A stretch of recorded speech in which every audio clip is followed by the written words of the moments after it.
Hello friends, welcome to my channel. कैसे हैं आप सब लोग? आशा करते हूँ बहुत अच्छे होंगे। तो ये 10:15 का टाइम है, सुबह 10:15 का टाइम है। दूध वाला आने वाला है, बस उसका वेट कर रही हूँ और उसके बाद मैं किचन में जाऊँगी। बाकी का मेरा सारा काम हो चुका है, सफाई हो गई है और जो चाय वाय के बर्तन हैं वो करने हैं। सफाई और पूजा ये हो गई है मेरी। नहाना मैं सुबह ही कर लेती हूँ, नहाने का काम। तो बस अब ब्लॉग को शुरू कर रही हूँ और आप लोग बहुत कम आ रहे हैं मेरे ब्लॉग में। क्या बात है, थोड़ा सा गैप करते ही आप लोग भग जाते हैं और कोई कमेंट भी नहीं करते हैं। तो कमेंट कीजिए और जो नए लोग हैं वो भी मेरे चैनल को सब्सक्राइब कीजिए, ऑल का बटन दबाइए, तभी मेरी जो वीडियोस की नोटिफिकेशन है वो आपके पास पहुंचेंगी। जब तक आप ऑल का बटन नहीं दबाएंगे तब तक मेरी नोटिफिकेशन जो वीडियो की होती हैं वो नहीं पहुंचेंगी, और नहीं पहुंचेंगी तो आप कैसे देखेंगे? और आप देखेंगे नहीं कि मेरी लाइफ में क्या चल रहा है तो आपको कैसे पता लगेगा? क्योंकि आप सब लोग मुझे बहुत प्यार करते हैं और धीरे धीरे मुझे काफ़ी उठा दिया है। जो नए लोग हैं उनको शायद मालूम नहीं होगी मेरी लाइफ। 2 साल पहले मेरे दामाद चले गए थे। मेरी बेटी मेरे घर के पास रहती है, उसके ससुर जी ने उसका घर मेरे घर के पास ही बनवा दिया, एक घर छोड़ के। और उसका जो बेटा है वो मेरे पास रहता है। मैं बार बार आपको बताती हूँ क्योंकि बहुत से लोग जुड़ते जा रहे हैं मुझसे और मेरी लाइफ के बारे में उनको पता नहीं है। तो 3 जनवरी को मेरे हस्बैंड की डेथ भी हो गई और मैं काफ़ी दुखी रही इस बीच और अभी भी दुखी हूँ। तो आप लोग मेरा बहुत साथ दे रहे हैं, बहुत अच्छे कमेंट कर रहे हैं, बहुत कुछ उठा रहे हैं मुझे। इस बीच में मुझे लेट हो जाती है वीडियोस बनाने की क्योंकि दिमाग चलता नहीं है। और मेरी 2 बेटी हैं, एक मेरे पास है और एक मेरा बेटा है, बहू है। जिन लोगों को मालूम नहीं उनको बता रही। एक बेटी अभी जयपुर से आई थी जो पिछले ब्लॉग में आपने देखी, और मेरी दोती है, दोता है। मेरे बेटे बहू हैं जो दोनों डॉक्टर हैं, वेटनरी डॉक्टर हैं। और बहू अभी 4 साल से यहीं थी, लेकिन इस बार उसकी सर्विस लग गई जोधपुर में, गवर्नमेंट सर्विस लग गई एपी की पोस्ट में, इसलिए वो वहाँ चली गई। तो मेरे पास है मेरा बेटा और मेरा दोता रहता है मेरे पास दिन भर क्योंकि बेटी करती है सर्विस। तो इतनी जानकारी मैं अपनी वीडियोस में आपको रोज़ दूंगी क्योंकि रोज़ नए नए लोग जुड़ रहे हैं मुझसे। तो बहुत खुशी भी होती है कि आप नए नए लोग जुड़ रहे हैं, मेरी वीडियोस को देखते हैं। और कहाँ कहाँ से देखते हैं आप मेरी वीडियो, तो ये ज़रूर बताइएगा। सब अपने अपने शहरों के नाम बताइए, मुझे बड़ी खुशी होगी कि इतनी जगहों से लोग मुझे देखते हैं।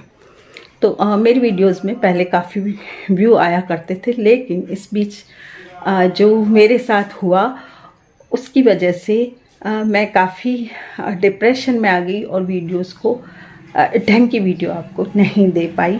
इसके लिए माफ़ी चाहती हूँ। मेरी वीडियोस में कुछ ना कुछ आपको सीखने को ही मिलेगा। तो अब मैं जाऊँगी किचन में और किचन में मैं जो आपको रेसिपीज़ देती हूँ या किचन टिप्स देती हूँ वही आपको दिखाती हूँ। और ज़रूर बताइएगा कि मैंने आज की वीडियो में कौन सा किचन टिप्स, आपको कौन से किचन टिप्स दिए, क्योंकि मैं बातों ही बातों में आपको किचन टिप्स दे देती हूँ। तो ऐसे नहीं कि मैं अलग अलग लोगों की तरह जैसे और यूट्यूबर्स बताते हैं एक एक चीज़ को, वैसे मैं नहीं दिखा पाती हूँ। लेकिन जब मैं बोलती हूँ तो मेरी बातों के साथ ही एक किचन टिप्स ज़रूर निकलता है। तो ज़रूर ध्यान दीजिएगा मेरी बातों को और पूरे ब्लॉग को बिना स्किप किए देखें। तो किचन में मैं कट कर रही हूँ तरबूज, और इन दिनों में तरबूज बहुत सही रहता है, पानी की कमी को पूरी करता है। तो तरबूज ज़रूर मंगवाते हैं हम और एक तरबूज ज़रूर खाते हैं सब लोग मिलकर। तो इनके जो छिलके बचते हैं उनको भी मैं रख लेती हूँ और इनकी सब्ज़ी बहुत अच्छी बनती है। इनका जो हरा छिलका है वो निकाल दें और बीच का जो गूदा है उसकी सब्ज़ी बनाएं, अमचूर वगैरह डाल के बनाएं, खटाई डाल के बनाएं, तो बहुत अच्छी इसकी सब्ज़ी बनती है। और इसको मैं रख रही हूँ फ्रिज में ठंडा होने के लिए। जब खाएंगे तो बिल्कुल ठंडा ठंडा बहुत अच्छा लगता है।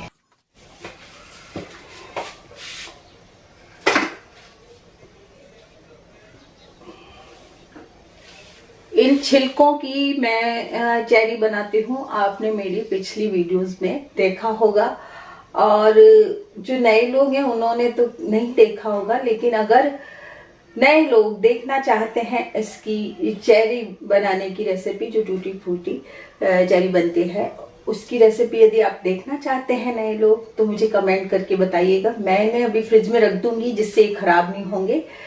तो आप लोग बताइएगा कि आपको ये रेसिपी चाहिए क्या। यदि आपको ये रेसिपी चाहिए होगी तो मैं जरूर दूंगी आपको ये रेसिपी।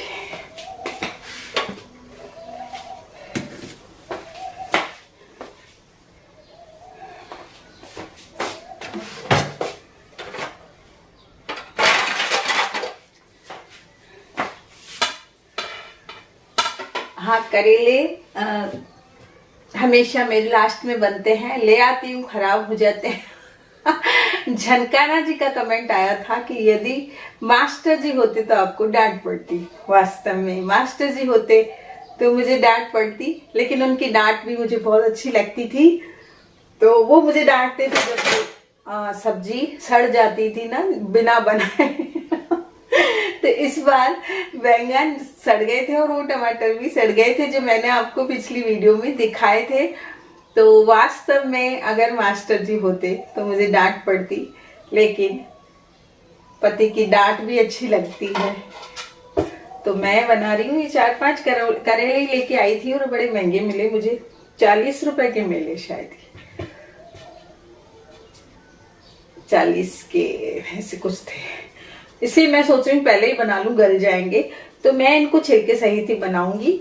और यदि आप चाहते हैं कि खारे ना बने तो इनके जो ये पीछे के और आगे का जो होता है डंठल टाइप होता है, पीछे डंठल होता है आगे ऐसी गोलाई होती है, इसको पहले ना काटें, इसको पहले छील लें, उसके बाद इसको काटें तो आपके करेले खारे नहीं बनेंगे। और फिर इसको नमक डाल के रखते हैं 1 घंटे के लिए, और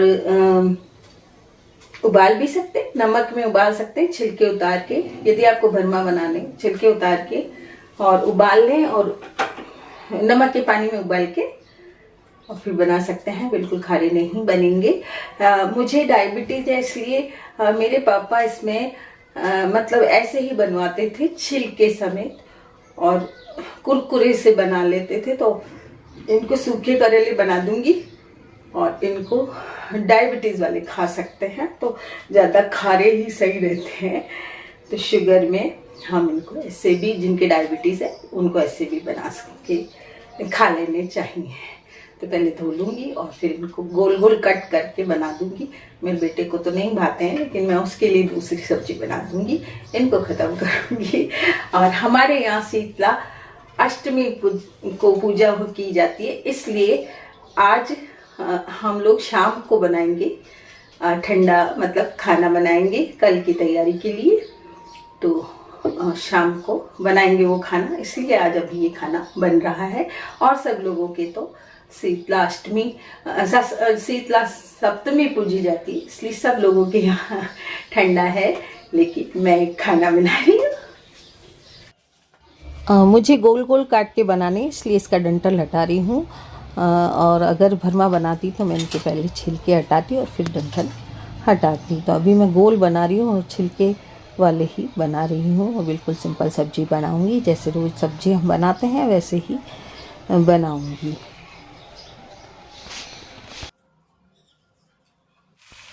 तो करेले मैंने छौंक दिए हैं तेल में, जैसे जीरा राई हींग डाल के छौंकते हैं वैसे ही छौंक दिए हैं। और कुछ करेले लाल हो गए थे, उनमें लाल लाल बीज हैं, और बीज मुझे अच्छे लगते हैं जब कड़क कड़क मुँह में आते हैं। तो ये जब सिक जाते हैं तो और अच्छे हो जाते हैं, तो मुझे अच्छे लगते हैं, इसलिए बीज सहित ही बनाती हूँ, बीज नहीं निकालती हूँ। और अब मैं दाल भिगो रही हूँ शाम के लिए। शाम को मुझे दही बड़े बनाने हैं। उड़द की दाल के बनते हैं दही बड़े, लेकिन मैं मोठ की दाल के बना रही हूँ, क्योंकि ये दाल ख़राब हो जाएगी। पड़ी है, फिर कीड़े वीड़े लग जाएंगे। तो 3-4 महीने से पड़ी है ये दाल, तो मैं सोची इसी के बना दूंगी। तो इसको ज़्यादा हम फेंक लेते हैं ना, तो इसके बिदाई बड़े बन जाते हैं और अच्छे बनते हैं। तो इन्हें अभी इसको भिगो दूंगी, तो 3-4 बजे जब काम शुरू करूंगी ये भीग जाएगी। तो बस किचन को सेट कर रही हूँ, बहुत ज़्यादा फैली हुई है। और मैंने जैसे पहले आपसे कहा था कि मुझे इसका ट्यूब दूंगी, तो बिल्कुल साफ़ कर दूंगी इसको। और बस अभी सेट कर रही हूँ। खाना बन चुका है मेरा और शाम के लिए तैयारी करूँगी। अब दाल को धो रही हूँ कि इसको मतलब भिगो के रख दूँगी। तो 4 बजे मुझे वापस काम शुरू करना है, इसलिए अभी का काम मैंने अभी ख़त्म कर दिया है। और आपको आज की वीडियो में जो मैंने टिप्स दिए वो पता लगा क्या? यदि दिए तो आप ज़रूर बताइए कि मैंने क्या टिप्स दिए और कैसा लगा आपको टिप्स। और आपके पास कोई टिप्स हो तो ज़रूर दीजिएगा। वीडियो कैसी लगी ज़रूर बताइएगा।